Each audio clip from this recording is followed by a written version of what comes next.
Is it hard to relate to something that's made out of foam rubber and controlled by radio signals? Surprisingly enough, believe it or not, it isn't. Or at least it wasn't for me. It took some adjusting to in the beginning. But it sort of fell into place and it wasn't that hard at all. When you fall through the tunnel of hands there, and they look like they're supporting you, what's really supporting you? What's really supporting me?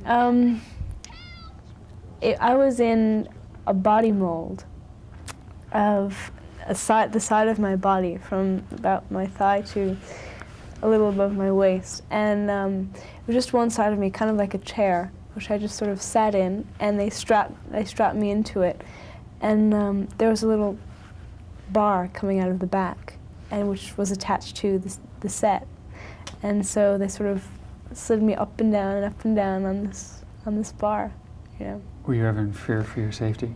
I wasn't. No, I knew nothing could really happen.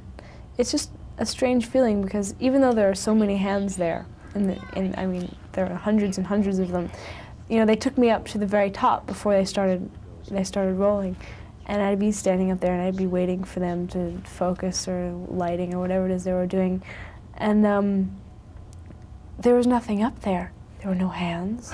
There was nothing to hold on to. There were no people. I was just sort of, you know, the top of the stage, and that was it, and me. And I couldn't hold on to there were no wires to hold on to, and there's nothing on the sides of me.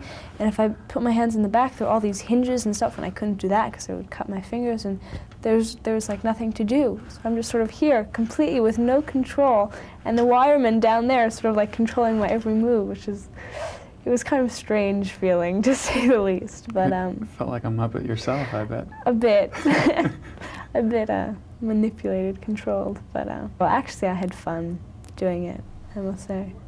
This story is sort of reminiscent of another fantasy, The Wizard of Oz, and your character is similar to Dorothy. Were you at all disappointed that you didn't get to sing your own Over the Rainbow? And this would have been with David Bowie. Not really.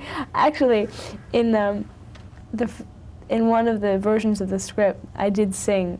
In the beginning, I sang Lullaby to my brother, which, after they heard my voice, of course, they cut out, but no. It got changed somewhere along the line, so I didn't have to sing. Actually, I don't know if I could have done it anyway. And the question we're all burning to know, what does the bog of stench really smell like? Oh boy, what does it smell like? It smells, actually had no smell at all, if I must tell the truth. It was all superb acting.